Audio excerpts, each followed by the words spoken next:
जा, जा रे जा मयारू जा, जा रे जा दीवानी जा, जा रे जा मयारू जा।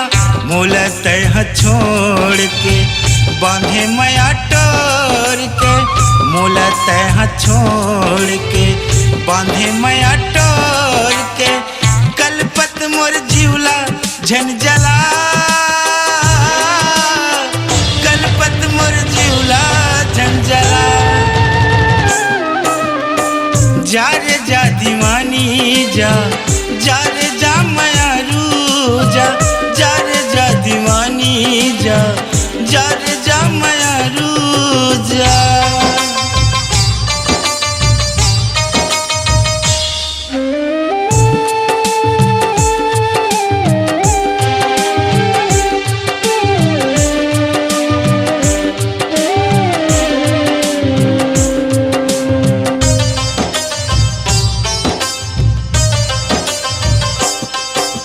मीठी बोली के अमृत दे के जहर पियाए, आद सरग माले दिक मोला कबर गिराए।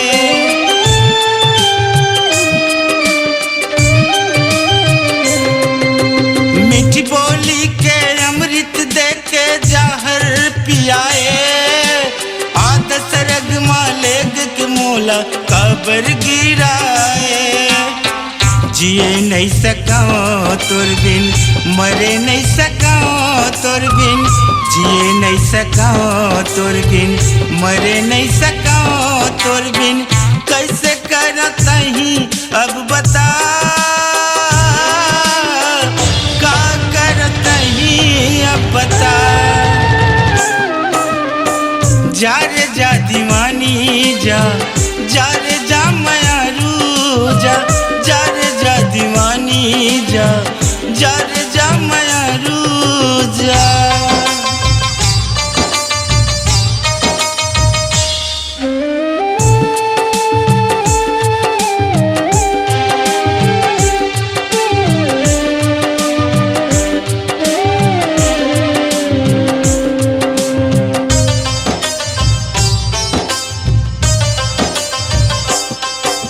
मोर सपना के कुरिया बना के आगी लगाए, कैसन होते माया के पीरा मोला जनवाए।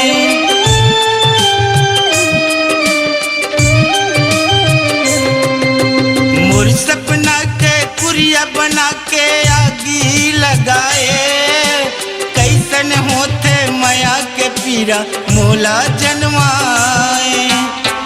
जा रे दगाबाज जा, जाने तो लाज जा, जा रे दगाबाज जा, जाने तो लाज जा। निर्मोही चेहरा जन देखा, निर्मोही चेहरा जन देखा।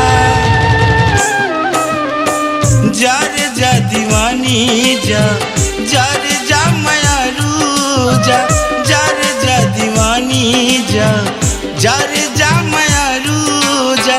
मोला तह छोड़ के बांधे मया टोर के, मोला तह छोड़ के बांधे मया टोर के। कलपत मोर जीवला झन जला, कलपत मोर जीवला झन जला। जा रे जा दीवानी जा, जा रे जा मयारू जा, जा रे जा दीवानी जा, जा रे जा मयारू जा।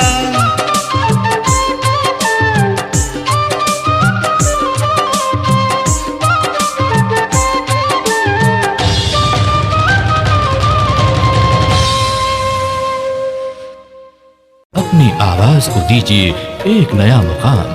डिजिटल रिकॉर्डिंग की दुनिया का जाना पहचाना नाम स्वरांजलि, जहां गूंजती हैं ध्वनियां अपनी माटी की सौंधी सुगंध के साथ। छत्तीसगढ़ी संगीत के विविध रंग जो पहुंचाते हैं पूरे प्रदेश में डिजिटल रिकॉर्डिंग के संग। स्वरांजलि स्टूडियो, नेमीचंद गली नंबर 2, गंजपारा, रायपुर।